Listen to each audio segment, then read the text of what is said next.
you can milk anything. Right. This week on That Car Show, we talk about what goes on in Vegas, can be talked about in Vegas when Lindsay and Tori head out for a VW show with a difference. We talk about Ryan's ever-ending quest to drive the Diablo, which is always just one step ahead of him. Maybe this week will be the A week. paradigm of reliability, the Diablo. Paradigm of reliability. We also talk about coffee in Malibu and how LA racing for coffee vouchers could be. We talk about the end of an era when it comes to the VW Touareg. Even though the car may not have been available in the US for a little while, it's now been retired worldwide. This is a car that won 3 Dakars, had a diesel V10. We go into a little bit of detail around that. We also talk about up-and-coming articles that Ryan is going to be writing for Autoblog. Look out for some very interesting articles just around the corner. And we close off the show with some thoughts around a competition. How could you win the next Sheffield watch? Well, you got to listen to the show. You'll find out how. And it's pretty easy. So give us a listen on That Car Show. That Car Show is brought to you by Sheffield Watches. Sheffield is the storied watchmaking brand that was revived a couple of years back by our good friend Jay Turkbus, and it's seen wild success in both the car and watch enthusiast communities. Sheffield offers a wide selection of watches, many inspired by the iconic designs of its 1960s dive models, most notably the one that Jay's parents gave him in 1970, which ignited his lifelong passion for watches. Sheffield watches are high quality, reasonably priced, and a great value. Sheffield has truly become the car guy and car gal's watch of choice. Order your Sheffield watch at SheffieldWatches.com. Give them a follow on the gram at Sheffield_allsport_watches and tell them That Car Show sent you. Welcome to this week's That Car Show. It's another cruise show. The gang are back together. We've just been comparing notes on who are the board game champions, and it sounds like for That's Boggle right. it's Lindsay, and for Scrabble it is Ryan. I think I'm more of a Pictionary or charades person. Yeah, okay. Oh. Yes. Plus, you get to say it the way that's fun for us, charades. That's right. Before we get started, I wanted to give a big shout out to our listeners in South Africa. So we are currently sat at 37 in the South African podcast charts for automotive. So how's it, That's brew? amazing. Let's have a braai, open up a dop, and we'll be around really shortly. So thanks everyone in South Africa. We appreciate you listening. Thank you for joining us. It's awesome. Absolutely. Yeah. So anyway, let's start with what goes on in Vegas. Actually, to be told about in Vegas. Lindsay, Right. you've just come back from Vegas for a specific show. That's What right. are you doing? This was one instance of what happens in Vegas doesn't stay in Vegas. So it was a show called One Crazy Weekend, and it celebrates Volkswagens in all their various forms and their enthusiasts. And the show has grown, I think this year it doubled in size. Really? I believe it's about 5 years old. And this year they had almost 400 cars. So Really? it was a big turnout.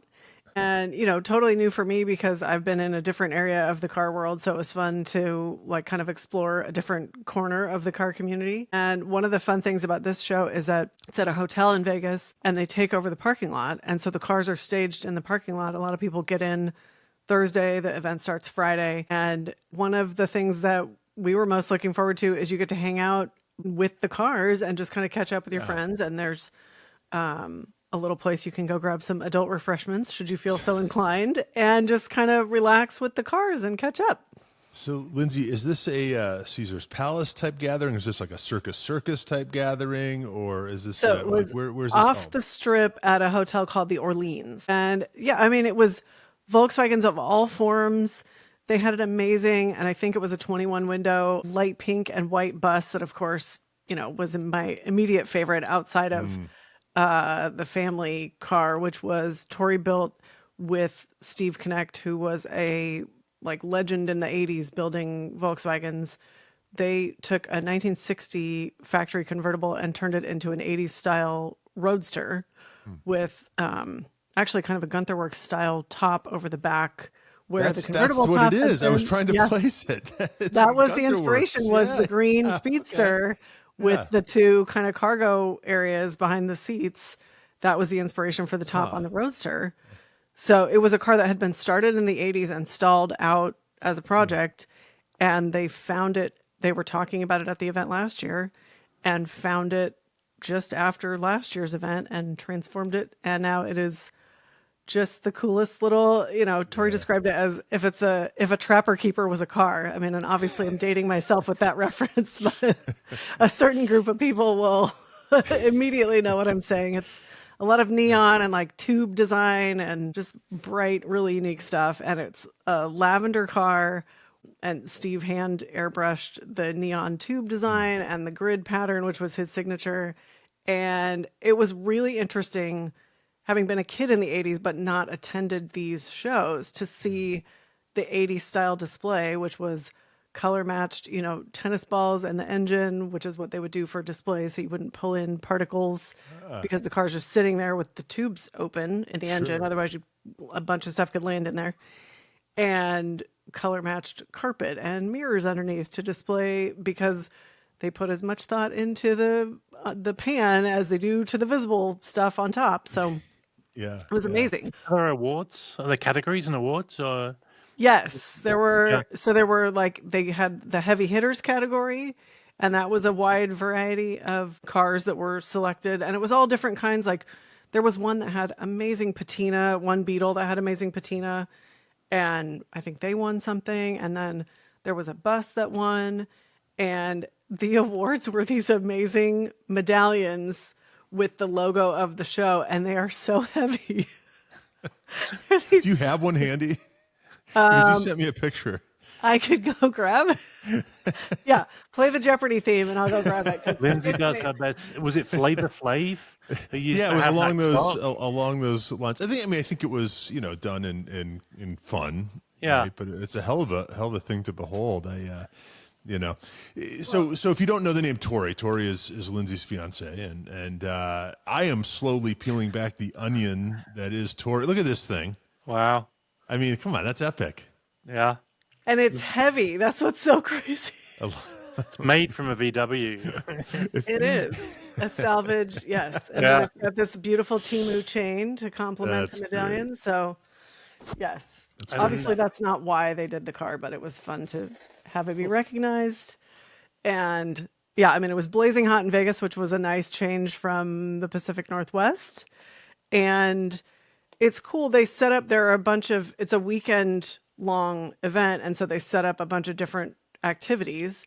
And one of the highlights for us was they do a cruise along the Vegas Strip. So all of the cars that are drivable and the people that want to participate leave kind of en masse and go drive the Strip all together. And my inaugural experience this year was more memorable than we had anticipated because right after we left the hotel, Tori goes, "Oh, the throttle just broke."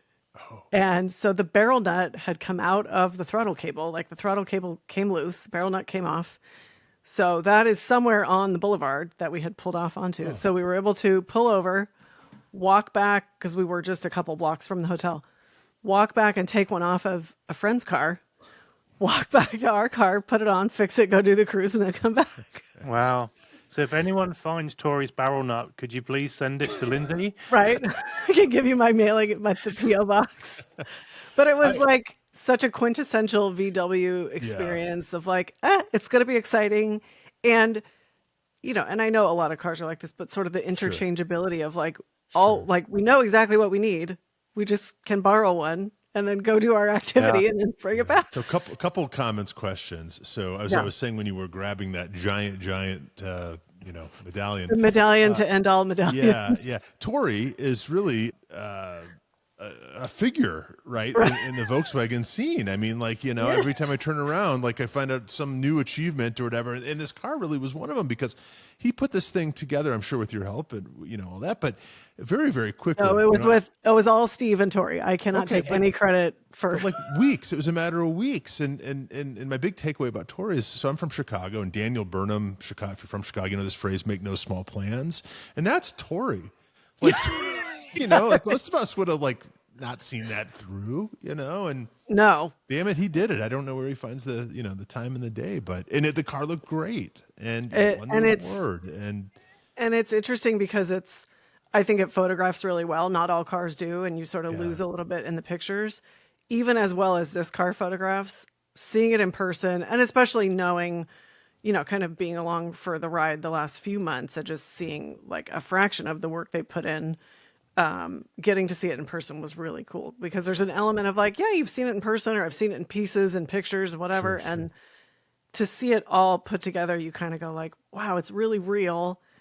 And it actually does live up to what it looks like in the pictures. And it's super cool. And then on top of that, he owns a car that was involved in the drag racing scene in LA called Bad Temper 2. Yeah. And that was the one that we actually drove. So it was cool to get to experience that because it's such a piece of history from that period of time. So what's the status or the state of Vegas in 2025? You hear about, people we were talking but... about that because there's a lot of talk about Vegas is dead. Uh-huh. It was packed. Like it was absolutely packed. Don't believe what you read. Several, like I can't even count how many times the light would turn green for us to go, and there were like pedestrian obstacles, presenting themselves. Sober? Certainly. No. In fact, I know someone that was there recently, and they said the rooms are like crazy expensive. Yeah. And I had a friend who goes there for work probably in the last 6 months. And she ended up staying like well outside of Las Vegas. She said, I've never run into this before. Las Vegas as a whole was sold out. Wow. Interesting. Wow. Okay. Like, I don't know how you do that. I never thought that could happen. Yeah. I'll be there in just over a week for the SEMA show. Oh, nice. The SEMA show. Yeah. It's been a couple years for me, but that's a scene. I've never done it. So I haven't either. It's mind-bogglingly just huge, right? Like it's every hall at the conference center and then some. And I think I've told you this, but we went a couple years ago and we thought we'd be smart and not stay in a casino. And in fact, stay at the Marriott Courtyard right across from the conference center. What we didn't realize is they have drifting demonstrations from about 8 a.m. to midnight every day. So be careful where you stay, Dan. I'm related to SEMA. To SEMA, yeah. Basically just, makes sense. But after a while, that stops being so cool. Yeah. 5 minutes. Right. It loses its charm a little bit. Yeah. Well, Dan, where are you staying? Do you know? And it's the hotel connected to the conference. So He's like, Marriott. I might have to buy some new earplugs. And I see a lot of drifting in your future. Yeah. I won't be drifting asleep. I know that. No. It's so Ryan, have you been? I wish you good luck. Yeah, thanks. I'll call you guys. You can listen to it. Have you been doing anything as exciting, Ryan? I know you've had a couple of false starts this week. Yeah. But what have you been up to? God, I was supposed to drive that Diablo. So if you follow me on Autoblog, I was supposed to drive a Lamborghini Diablo like 3 months ago. And we get around if you know Denver, if you know Golden Gate Canyon, Great Road, we get to about the third turn and the thing just breaks, right? Fortunately, I hadn't taken the helm yet. In the end, it was just some sort of shift linkage or something. It wasn't a big deal. But, Lamborghini Diablo techs are few and far between. And so it took a while to get the car looked at. And then once it was an easy fix. So I was supposed to drive it yesterday. It didn't work out. Going to drive it Friday. So I'm excited about that. I have never driven. That's one, I'm trying to check off the poster cars of my youth. And the Diablo is one of them. I was trying to come up with a good headline, and I think it's going to be something along the lines of making waves in the cigarette boat of supercars, because that's kind of the vibe when you get in that thing. It's a lot of fiberglass and rough edges and tons of power. You could do something about the devil's in the detail. That's. Well, let me. So the headline right now is "The Devil's in the Details," and I'm in a Diablo, and then the deck, what they call it, sort of the subhead, is something along the lines of "This is the cigarette boat of." Apparently, they don't call them cigarette boats anymore. You know this idea of a cigarette boat, right? It's super powerful, Miami Vice type. Right. Now they call them something else, and I don't know where ChatGPT is right now. Oh, I'm sorry, our research department, our assistant, right? But I think they call them go fast boats right now, which isn't nearly as cool a name as cigarette boat. Cigarette boats No, are cool. I reject that immediately. Yeah. Vape yachts. Vape yachts. Yeah. Anyway, so yeah, Go apparently they're fast. called cigarette boats. But anyway, that Friday I get to finally drive the thing. Wow. And you washed your car last weekend?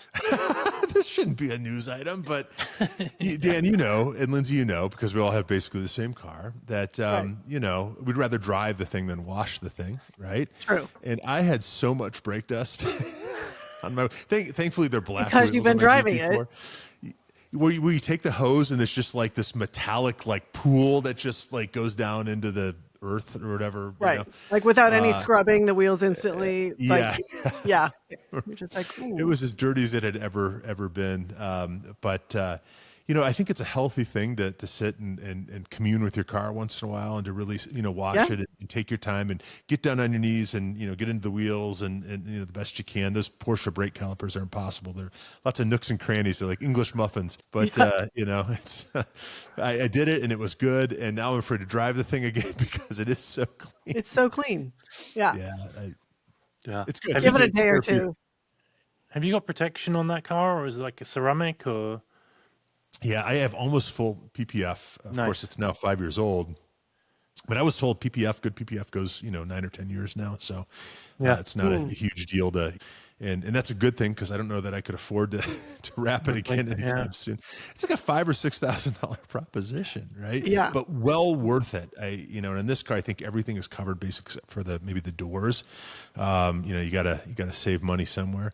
And then the wheels, I think, had a ceramic coating, and that helps a great deal in just being able to wash the thing. The whole car does as well, and you know that's super helpful. But did you opt for a PPF on your new 4.0 GTS? I didn't. I had a ceramic coated. Well, that goes a long way, I kind of for broke sure. the bank buying it. So the ceramic was just one step too far. Ceramic coat, you know, helps. You know, obviously, it doesn't protect as much. No. It makes a big difference. Lindsay, have you guys done anything with your GT4? It had PPF on it when we got it, and it's starting to fail in a couple areas, but we haven't had it that long. So yours is a 16, so it was probably done when it was new, I'm guessing, and so you probably got a couple of years yet. But I'm not sure because I know it was wrapped several times under previous ownership, and so I don't know how that works with PPF too. It may. I think the PPF is actually relatively new, and it is. so okay. I think just for whatever reason, there's a couple areas where it's lifting, it will need to be addressed before long. We'll put it on BAT when that time comes, and it's not a problem. I have to say, speaking of wraps, I saw my first wrapped Polestar 2 today, guys. Just tonight on the way home from Target. You know, Polestar 2s are generally driven by kind of, you know, I don't want to call them uppity folks, but you know, your middle class, your professors and your office workers and that kind of thing. Well, sure enough, I'm coming down the road and coming the other direction. I see. Do you know Porsche has this great color? I think it's called black gray. It's this. They did some of the like the 997.2 GT3 RS is in this color. Or gray black, maybe it is. It's just this very, very dark gray. And it's this great color. Anyway, I see this Polestar coming. It's wrapped in this color, and I know it's wrapped because it also has a racing stripe and a giant number 2 and a gumball on the. It didn't. You just quite want to work. go like, okay, tell me everything, right? Like, and there was like a young man driving it like it was a slammed Civic or BMW or whatever, and I the jury's still out, but I had never seen that. Now I have seen it. Maybe it'll become a thing as prices come down, as lease cars are returned. I don't know, but I feel like credit for trying. Yeah. We appreciate the enthusiasm. I mean, it's what was it? Is it Meet the Parents or whatever? Where you can milk anything, right? Like, hey, doesn't necessarily mean that you should, but anyway. So this gray black, is it like a metallic, like super dark it's a gray? flat color, right? So think of like Mirablau, right? Like that really dark. It's Jeff Zwart's favorite color and mine. Think about like the gray equivalent, where it's very, very dark, not metallic. It's not quite black, but just bring it back a notch or two. Yeah. It's such a good color. Yeah, I think it's gray black or black gray. John Deisty, Justin Underwood, if you're listening, you can clear the air here. But I don't know. I think maybe my Polestar needs a gumball, Dan. There we go. What number? This was number 2, which you should just insert your own joke there. just get number one. And then he's like, every time you see him, you just give him the loser sign. That's right. Yeah, I don't want to drive number 2. Or even more, you just do the wave and let him be like, that's the wait. thing. I thought it was like when you see another Porsche and you 9 times out of 10, maybe not in a Lease Macan or something, but if you're in a Porsche sports car, 9 times out of 10, 99 times out of 100, you're going to get a wave, you're going to get a flash of the lights, you're going to get something. Yeah. So I looked over, like ready to be like, what's up? And the guy with his hat on, to the side, he didn't even look my direction. Right. Sounds like a missed opportunity to me. I don't know. Moving on. I was down in Malibu last Sunday. Yeah. Yeah, how was it? Good. It was good to get a morning to just go for a drive. And I In the decided to go Porsche? down in the Porsche. Nice. Decided to go down. And I'd got given some voucher for a coffee shop I'd never been to before. So I thought I'd go get a free coffee. So I pulled into the car Voucher park. coffee. Yeah. I pulled into the car park and I knew I was in good company straight away because there were 2 hot rod 60s or 70s 911s. Nice. One of which belongs to a friend of the show, Bill Wolfson. Yeah. Oh, yeah. Good to see you. Or So I got to see him at Car Week this year. hear your name, Yeah. rather. Yeah. yeah, so I literally pulled up and there were GT3s, there were 2 speedsters, modern speedsters, 991s. Nice. So I pulled up, not awake, needing coffee, and the first thing I hear is, "Hey, Danny." I'm like, what? Who's he talking to? And it was Bill. Nice. Oh my gosh. Nice. And he'd obviously like recognized Bill. me from Instagram and stuff. So, but there was also a famous racing driver there who I didn't really know who he was, but Kurt Wagner. Or Wagner. The Yeah. name, yeah. Yeah, he's raced Ferrari. He's a 6-time champ, and of course I'm blanking on the series. But yeah. Yeah. Nice. So he And was he's done some work with Galpin, I think, and yeah, he's in the mix. Yeah. Nice. So it was Did you guys go good for a little- drive after or anything? Or I because unfortunately you know had what, to meet. Court leads in that. Does he? You just let Cord lead. Otherwise, he's I don't know gonna the lead. man, but he leads. Yeah. Yeah. Yeah. I know. I had to meet up with the guys who do the Dream Drives for Kids. So right. Oh, Amity nice. and Eric at the. Yeah. Yeah. So I literally didn't have time to go for a drive this time around, but it was a nice drive down the coast to get down there and back. Excellent. Excellent. Yeah. So do you want to share where you were, or are we keeping it quiet, keeping it to yourself Sounds for a like the little next bit? big thing. I'm Yeah. gonna be honest Which here. bit? Oh, where's the name The- of The the coffee The shop. coffee shop. Yeah, I want a voucher. Yeah. Yeah, I think it's. I can't remember the name of it. I think it's Lux. Cafe Okay. Lux. That's what I was Cafe going to Lux. guess. Ah, I okay. love, Okay. Is it? I You know love it? there. Yeah, Oh. Cafe Lux Yeah, with it's 2 in the Fs. shopping center there, right? Yeah. Like in a little strip mall thing. Yeah. Yeah. Cafe Lux. Shout out to Cafe Lux. And the coffee was really nice. How It's does one really get one good. of these vouchers, Dan? You have to go to a top secret singer evening event. Because it sounds very curated. I'm going to be. It's But a yeah, cute place, and the baristas are always really friendly, and the coffee's good, and it's a Pastries nice. were really good. Yeah, Say that again. nice. Pastries were really good. Yes. And I don't know if And you they- caught that, but that was the singer event. Is this It may okay have with the been a NDA goodie. you signed, Dan? Is Yeah, this... I think so. The goodie Okay. bag is up for discussion, I think. Go on. Singer coffee. Oh, that's fun. Yeah. Have you tried it yet? I gave it to someone actually as a gift. Not like a, hey, I bought this for you. Like a, here, have a free bag Right. of coffee. I got this for free. Would you like it? Yeah. Yeah, I don't have a grounding machine or anything. That's going to be worth like $1,000 someday, that bag of Singer coffee. Yeah. Yeah. You be careful. Well, I mean, everything's important, right? Yeah. Especially Singer Nicely coffee. done. Yeah. But we got hats. We got baseball caps with Nice. Singer and Willow Springs written on it. Nice. Nice. I think it was a lovely book of the photographer. They had a photographer out at the track a few months prior, a really famous photographer whose name escapes me, but a lovely book of his work, which I've given away to another friend. So lesson here is just being like generous. Gandhi. and- Yeah, I was going to say the lesson here is be your friend and just hang around That's at the right. right times. yeah. Oh, If you Lindsay, like don't coffee. worry. When I helped Dan move, I walked away with all kinds of goodies. What did you get? I think He's like, I have party favors for you. Get I'll excited. show you what I got. Well, one of the things was a Porsche keychain. which I didn't Ooh. know, but I need that now. Well, it's literally got my alley padlock key on, so I'm happy to give it back. Myers Manx pullover. That's here on the shelf, like a piece of art. Yeah, Oh, Because nice. it was a little tight on me, to be honest. I almost wore And me. mine tonight, and I was like, "What if Ryan wears his?" And then we're Yeah. twins. Yeah. Did you notice when I wore that on the show? It was from about here up. There's a reason I look like a sausage. That's amazing. We probably have the same size because when I put it on, I look very 80s. It's very like oversized, flash dance ish. So I think they were Very one good. size fits all or Okay. thereabouts. I have no doubt it looks better on you. Yeah, so it's a really good coffee shop. I would highly Excellent. recommend it. I think there's a few of them in California. Yeah, but there's a the few one different in Malibu, locations. Yeah, on a Sunday morning, and I think I was there pretty early. I think it opened at 8, and I was there for opening. So Living the dream, man.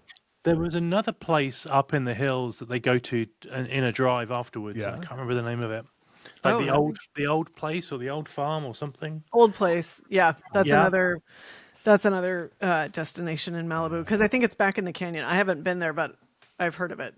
Yes, so that's on the list. So next time it'll be starting at that coffee shop and then going up to the old place. Oh, nice. So when like a I'm in perfect LA day. for the auto show, we have some driving to do. We do. There you There's go. good vibes that needs to be done as well, right? Absolutely. So know. shall we break into some news? Let's do it. So the first one I was looking at today is, can you believe that the Touareg, the VW Touareg, has just been retired, but it went on for 24 years?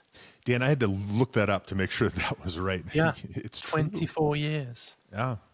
That seems like a very long time, especially because I can't remember the last time I saw a new one on the road. Well, Yeah. we never got the third gen in the U.S., right? We only got the first two gens, which were basically, I think, it was a facelift. But that was a So hell that of a will be thing. why. That will be why Yeah. we haven't seen them for a while. Yeah, Yeah, that explains it. But do you yeah, remember that third they did gen a- wasn't so good looking, to be Yeah, honest. they so. did a V10 diesel in that car. Yeah. That's very European. Yeah. That's a hot item if you can find one. That's I'm guessing it was part of the Piek when Piek was in Yeah. charge. He had all these different cars commissioned, didn't he? so that in the U.S. came out in 2002, right? The Touareg. Yeah. Okay.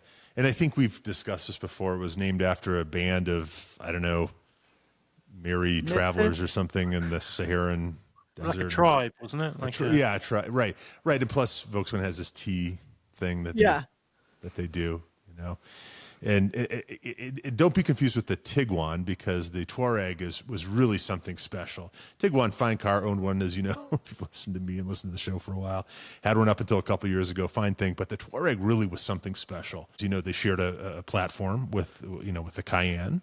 They also shared the Cayenne's locking differentials, right? To your point, Dan, there was a whole spectrum of powertrains. And this was 2002. And think back to 2002 Volkswagen, right? The Volkswagen lineup of 2002. And like, what was in that? I mean, that was like peak Volkswagen because you could still buy the Eurovan in the United States in 2002. Oh, wow. The new Beetle was still new, right? We still think of that as new. That's 25 years old too. I think they just killed that last year or something. The Jetta that was like peak Jetta, right? R32, was it the Golf R32? Yeah, That was around and it that still had a time. manual. Yeah. I mean, the Passat. You could get the Passat with the W8. Yeah. The next year in 2003, you could get the Phaeton, right, with either my a gosh. V8 or a W12. Those are Peak. magic times for Volkswagen. Oh, how the mighty have fallen. Yeah. So, I mean, Dan, I think Ryan and I, and maybe you were with Ryan, we've both seen that same Phaeton at the Peterson. I don't know if it's still lurking around or if it's part of the lurking is collection. the word, but I love that thing. I think it got sold. I don't know, but I think it got sold. Yeah, But that you don't see them anymore, do you? No. No, I mean, So it was such a rare sighting even in Yeah. the moment. And then so to see one within the last couple of years was like, wait, I've got to be imagining this. No, and it was an excellent example, if I recall. And it was the W12 because you could also get them in the V8, And if you're not familiar with the car, it was like this Passat Extra, right? It was basically a Bentley, right? It had, Well, it was their attempt at a luxury car, and it was Yeah. equivalent, like at least to the consumer, it was equivalent to an A8 but it also had an A8 price tag. And I remember multiple people saying like, well, if I'm paying this, and unfortunately, if I'm not getting the cachet of the Audi label, but I'm paying an Audi price, like why wouldn't I just go buy the A8? And so it was a great car. I actually got to see them when they debuted. Speaking of our most recent episode with Andy, or our most recent non-bonus episode with Andy Steinhauser, I got to see it at the LA Auto Show when they debuted. When it was new. Yeah, when it first came out, and it was striking. Like it was a beautiful car. But the comment was like, okay, but it's not an Audi. So I think that was a tough thing for it to overcome. Yeah. We talk about when OEMs have just sort of like the perfect lineup, right? Like when all the stars align. We talk about early 90s Nissan, right? And the Maxima, the four-door sports car, the introduction of the Altima, the 300ZX, the 240SX, that OG Pathfinder with a little triangle window. Like, it was just, that was it, right? Like 1990 Nissan dealership, right? Honda, right? Maybe a couple years before that, when you'd walk in, or when they introduced the new Accord in 1990. And I feel like Volkswagen in the early to mid 2000s was about as good as Volkswagen ever got. And it's just, unfortunately, it's not quite the same anymore for a number of reasons.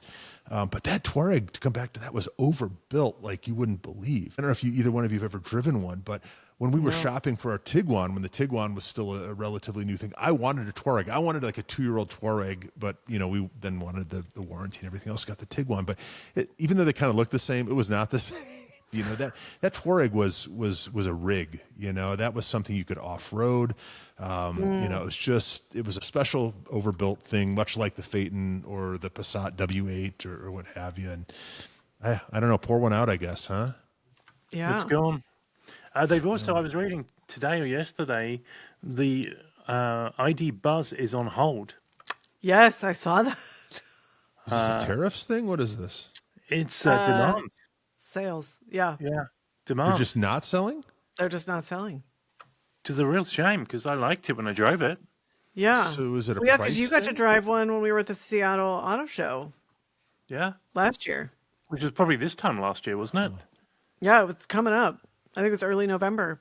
But they had that stop sale on them with no explanation, and the rumors were that it was because they just weren't selling, and that they were trying to mitigate it by just saying like, oh, well, we're going to pause sales. And so I wonder if this is kind of, they've accepted like it's just not happening. And so they're like, we're just going to pause sales or we're going to pause the manufacturing because they're not selling.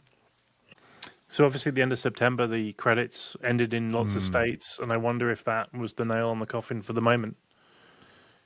It's a good theory. I was going to say, once they started slapping the vinyl wood on the side, a la PT Cruiser, I started questioning maybe the days were numbered, were they? The state of things. It's a real shame because I've still only seen a handful out and about, and the whole family makes a point of, there's the new Volkswagen bus or whatever, right? They make a statement and they're cool, and I've not driven one, but I think they're neat, and what a shame, because we sit and we whine about, where have all the interesting cars gone, right? Well, but then we have to be willing to buy them when they show up.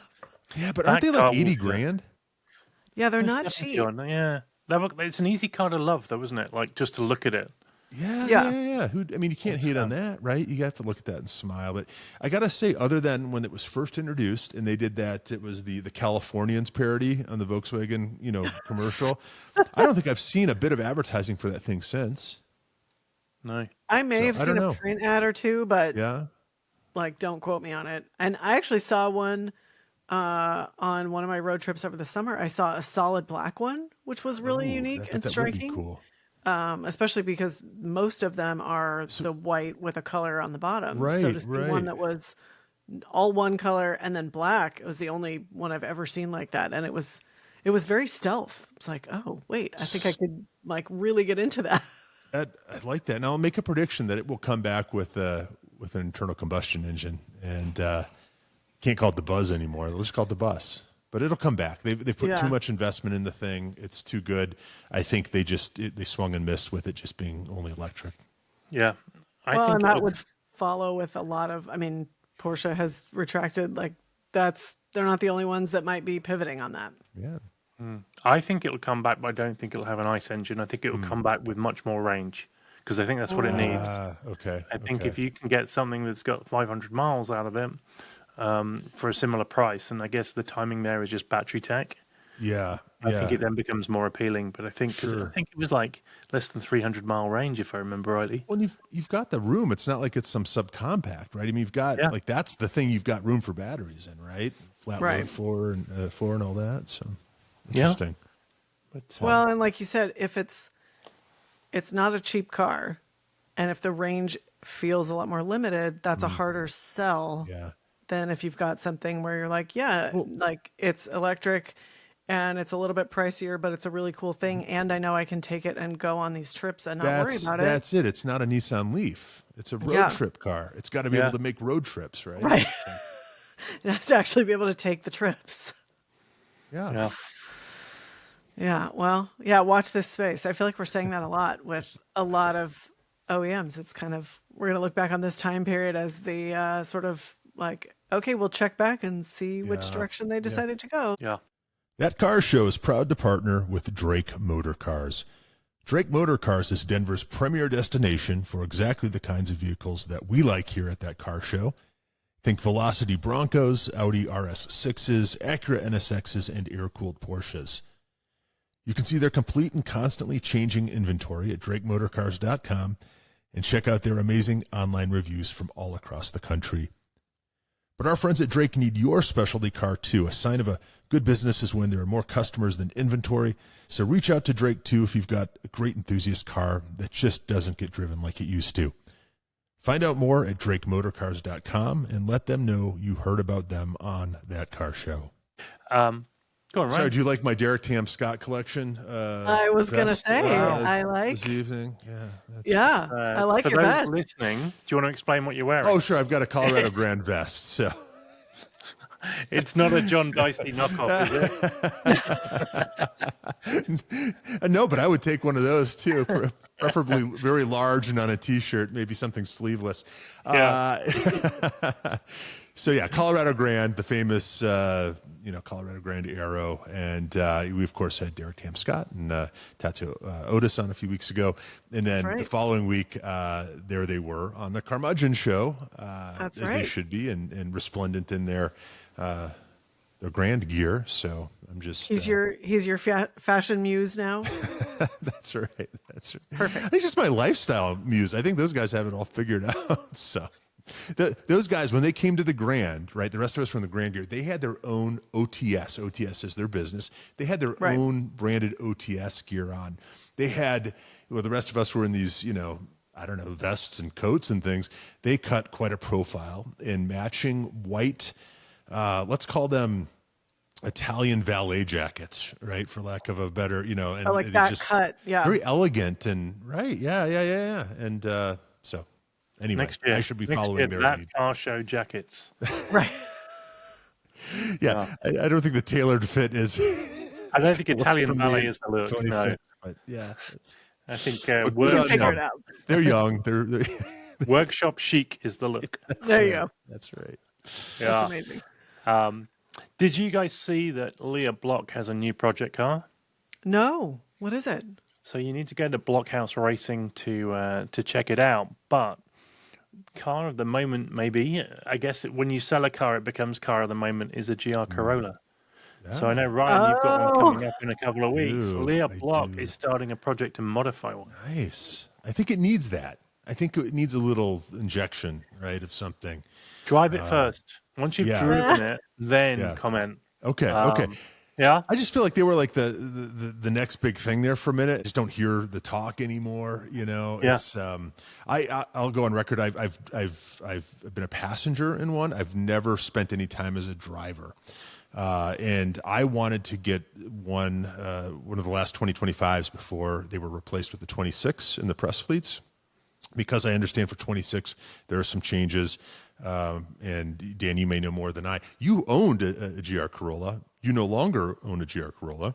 Right. Now it's cool. Your timing is impeccable, Dan. I mean, you liked it, but did you love it? Because if you loved it, would you still have it? There was a logistics challenge. There was if I had loads of space for different cars and loads of money, then I'd have another one. It's as simple as that, but I don't. So, 2-car solutions and 3 cars doesn't work, right? No.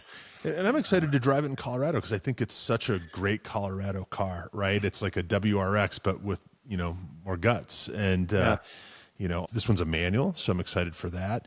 And I'll get to spend the week with it. I don't know. I'm going to take it up in the mountains. We've got some snow. Probably has P4S's or something on it. But, yeah, I'm looking forward to beating on it a little. I'm looking forward to driving it responsibly. Yeah. I'd like to go on record as saying I will be fully respectful of the car. The end. Absolutely. I am. But yeah. I could never hurt a car. No. Yeah. I'm excited to see what you think of it. Yeah, so that's I am why too. I'm bringing up Leah Block's pick one. She's working on one, and that's really cool. What's she going to do with it? Like, is it a powertrain thing? Is it a styling exercise? A little bit of everything? Like, what's...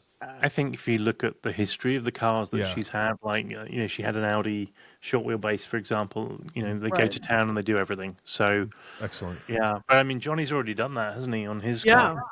That's right. Have you been in his car, Lindsay? I haven't. No. Nope, but I love the blue. Yeah, this is Johnny Lieberman, who was on the show, and he has customized his GR Corolla. There's nothing left untouched, I think, right? Pure and... Yeah, sounds like it. Some things have been done 3 or 4 times. Yeah, because he was getting, what was it? They were sending him, I think, like the USB, and they were flashing it daily, and then looking at the ratings, and then adjusting, and it sounded like they were having a lot of fun with that. Yeah, that's good. I'll definitely report back. Yeah, I don't know if it's true or not, but this story appeared in Top Gear Philippines. And that's how you know it's true. We're big there too, for the record. That's right. We're at number 68 in that chart. But they shared a story about a couple in the UK, actually, who are very near to where I went to university. Oh, really? And what do you do when you celebrate 70 years of marriage? Go buy a 911. You go buy a 911, but you go buy a GT3. There you go. So if this story is true, it's probably the story that has broken the internet this week in terms of just a heartwarming story about how, you celebrate 70 years together by buying one of the best sports cars you can buy. Yeah. I wondered if this was true. I think it was my dad who first sent this to me. Like, I get all my best, news items. You really do have your own research assistant. It's just your dad. Yeah. It's a real live boy. But this couple in the picture, like when you see an AI generated image, you just can't quite put your finger on it, uncanny valley or whatever. And just these two were just too perfect. And I think it is legit. I think this is a real couple. But now it's been picked up and kind of like a copy of a copy, and people have added new twists to the story. They're embellishing the story, new jokes, because it's like the cutest looking couple, right? Right. But then the article you sent me, Dan, said that, but this is nothing new for them because in 2015 they picked up a new TTS or something, or TTRS, and they drove to Norway and back. So, but then 92. I know. I mean, good on them, And if they are fake, people are having relationships with chatbots now. I mean, this can be my chatbot spirit animal, these two, It's we wish them the best, whether they exist or not. It was funny because it prompted me this morning to text our friend at Porsche Colorado Springs, and I asked him, what is the oldest person you've sold a car to? And he said, well, I once sold a car to a guy who was half blind, and the next day his kids brought the car back. So names will stay anonymous, but we know who you are, John. Yeah. Well, you hear stories like this, and this would never happen with John or at Porsche Colorado Springs, of course. Right. But you hear stories about, some guy walks in and, walks out with 3 different undercoating packages, this kind of thing. But these two people seemed like legit. They seemed, if real, like the real deal. And I mean, why not, I mean, I saw it and I just loved it so much. It was like, what a perfect way to celebrate. Yeah, absolutely. Good on them. That's what I say. But is it a stick? Don't know. In the picture, I'm looking at the picture now. There is a stick, but it's one to walk with, I think. You got to refine your question, Ryan. No. If you look in the back corner, there is a walking stick in that Okay, picture. well, this is a guy. This is a couple. I'll give them a pass if they go PDK. I think they look like PDK drivers. At this point, they may have been manual drivers in the past. Yeah. Well, Nobody's going to begrudge them. Yeah, exactly. Yeah. Well, if we're so lucky, right? Doing the same thing. So good on them. Yeah. Maybe we can get them on the show. Have you seen them on Spike's Car Radio yet? Because I haven't. I mean, let's lock this in. Yeah. Yeah. Dan, they're from your town or from my university. Make it happen. You must know. Go find them. He's going to come back and be like, so they don't exist, but it's fine. I really hope they do exist. It's the best story ever. Story. It's the best story. It's the story you want to exist, isn't it? Absolutely. The story that you want to happen. Absolutely. Especially as car people. And it's like the intersection of car people and hopeless romantics. And you're just like, yes, I love all of it. Yeah. Yeah. I want to say mic drop, but when you're 92, maybe that's not the phrase to use. Yeah. It's just drop. Jeez. Oh, no. Oh, man. I know. I hope it's real, and I hope they're enjoying the hell out of that car. Should we make it competition time? Yes, let's do it. Yeah. So in the latest round of winning a Sheffield watch, and just to be clear, right, this is a watch of your choosing. It's not like we're going to make you have one that's, not selling or anything like that. This is like you can go onto the website. Yeah. You can say, I want that watch. Yes. And if you win the competition, we will get that watch sent to you. That's right. So what we thought we would do this week is something slightly different. So, these are high value, really good watches. We all wear them, we all have them, we all take them out. So we want to make your work a little bit harder and a little bit differently this time to win the watch. And what we would love you to do is please drop us a comment on either Spotify. I nearly said Shopify for some reason, but Spotify. The ads are working. That's right. Temu. Drop us a comment on Shopify on the show, not my just personal playlist, but on the show, and just give us some feedback. Maybe it's a guest that you want to see on the show. Maybe it's a show you really enjoyed and you're just commenting about that specific episode. Or you can do the same on Apple Podcasts. So they're two main platforms. And then we will take all those comments. We will pick one at random and notify you that you've won a Sheffield watch. And if you want to have a look at what watches you could win, go on to sheffieldwatches.com. I'm really enjoying the Rally, which is one I received about 3 weeks ago. I've got the Spikes Car Radio one on today, but I'm really enjoying the Rally. I think it's very unique. Lindsay, you got a pink one recently, is that right? I did, and I have been reaching for that more than anything, which won't surprise anybody that's watching us because I'm wearing a sweater that's bright pink too. And all of the Sheffield watches make me smile. That one in particular because it's so bright, especially in the Pacific Northwest where it has now gotten gray, for the duration. So it's nice to have some bright pops of color. But I've also been reaching for my Spikes Car Radio because it's just so classic and, goes with blue really well. So I really love all of them. Ryan, I wear the yellow. Yeah, the yellow QL1. I wear more than probably any other watch. And one could say it's just because it's a quartz watch with a battery and I don't have to set the time, but it's super low profile. It doesn't snag on stuff. It looks good. I get more comments on that thing. What is that? Because it's got the dial that's, what are we calling that dial? It's a pilot's dial. Yeah, it's just where it's kind of at an angle and I don't know. It's designed to be worn on the inside of your wrist, right? Which I do not do, but part of so when you're driving, instead of having to turn your wrist, you can just look up. And, I'm going to try that the next time I'm driving. There we go. I'm going to just see what that's all about. Try it back. And then flash it to number 2 in the Polestar. Do the wave with the hand that has the watch on the inside. There you go.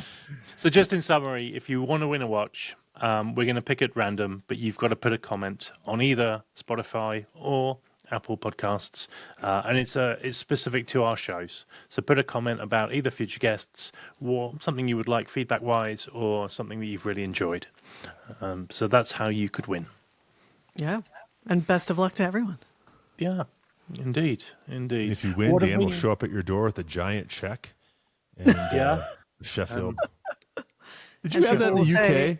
That was like such a part of our television landscape in the US growing up, right? Between like Publishers Clearinghouse and no, we didn't. We used to get the TV commercials where the dude would turn up and promise to turn people's whites even whiter with detergent. We had that too. Yeah. That, and we had the woman that would show up and talk to you about dish soap.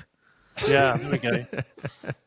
So if you don't comment on either of those two platforms, we'll send someone around to talk to you about dish soap. Rough you up a little bit. Really, everyone wins is the way it works. Yes. What have we got coming up? Anything exciting coming up, folks? Apart from the Diablo, which he's milking till the cows. Yeah, that's my. He's just going to sit there with devil horns. He's like, I don't know if you know. Lindsay, what have you got coming up? I'm going to try. This weekend is not looking promising. It's looking like it's going to be a lot of precipitation up here, but I'm going to try and get out for another drive as soon as it's sunny and I have the time, because it's not below freezing yet. And I feel like I want to, ring the driving season for as much as I can, at least. Nice. Yeah. Nice. And nothing over and above the Diablo is going to be the highlight, right? But what else have you got? I'm going to do the same. I mean, the driving season here in Denver is, it seems like a bit of an extended summer.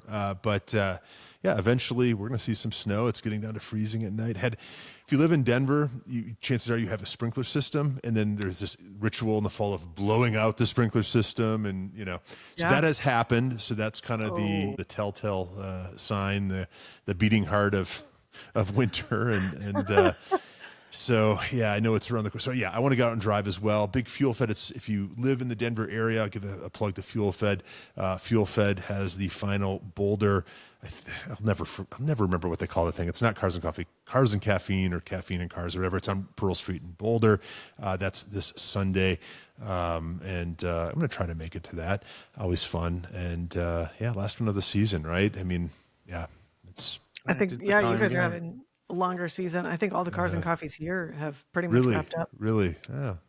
Yeah. Well, I might go down on Sunday to Malibu and the coffee shop. Yeah. Maybe I'll get enough courage to challenge Court to pink slips. Who knows? We will see. So tune in next week to see who won. Or where Dan's car has gone. Or at least coffee vouchers. Yes. But race for coffee vouchers. I like that. That's less risk, isn't it? That's so Malibu. Right.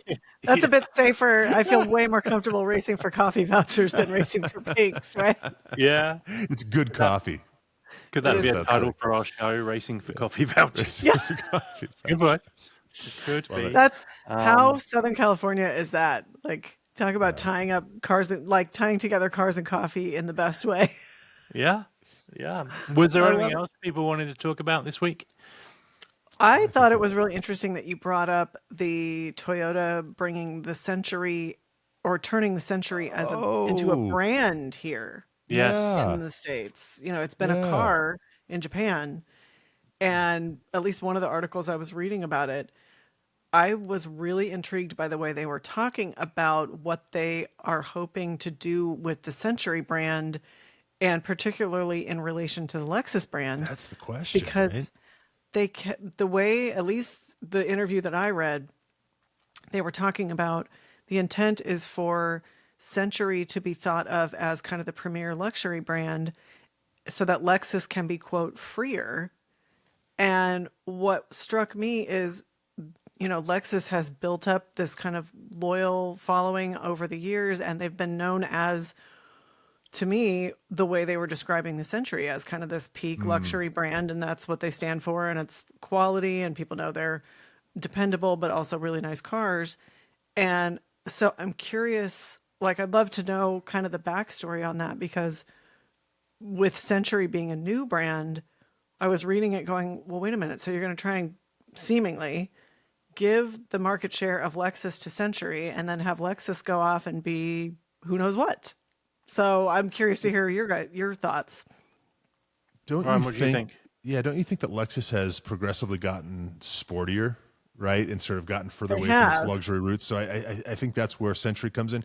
That said, it's a weird, if you've been to Japan, if you're a JDM person, you know about Century, but 99% of Americans don't, that doesn't mean anything to them. Right. Right. So Yeah. Century almost sounds like, I mean, there was a Buick Century, right? Like, I don't know if that name Yeah. is necessarily hitting for me, at least as an American. But No, I think it's what do you evoking the think, Dan? Buick. Yeah. Yeah. Well, I I think don't know. Like, if you're going in above Lexus, right? I mean, famously, when Lexus first came out, like people like Porsche took in Lexuses to test, Yeah. and they would use them for noise testing yeah. specifically. So they set benchmarks really early on. Right. So why do you do away with that? You know, all that hard work that's gone in, and I can only think that Lexus then becomes more of a lifestyle brand. So it becomes the brand for golfers, or the brand for people that like to go off-roading, or the brand that, you know, people who I don't know, play tennis. You know, they are sporty, but they still don't have, I guess, what I would call really sporty cars. They're heavy, luxury they're- cars. They were yeah. like GT cars. Yes, You know, yes. I had is it the LC or the LS 500, the convertible LC, V8? right? Yeah. Yeah, LC luxury coupe. There we go. But they're not sporty. Like they're not Porsche sporty, or they're Right, not. right. But I think if they go lifestyle, but I think you know, establishing a new brand that's luxury and probably going up against Mercedes Benz, it's like Right. tough gig. Or even Well, Bentley. especially Or, because yeah. Yeah, they've invested so much in Lexus, which I think up to this point does hold its own with kind of the big name, you know, longer running luxury brands. So I'm really curious to see how this plays out, because I went, yeah, you've done all this work to establish Lexus and it has this market share and this loyal following. Yeah. And yeah, it's fascinating. Will they do a V12, which they're known for in Japan, right? really. They do a Still. V12 Century sedan or something, at least for a short time. Yeah, it's an interest. You know, they're still one of the V8 holdouts, right? I mean, if you want a V8 in a car, right? Yeah. You know, Lexus is really one of the few brands you can get something like that. It's interesting.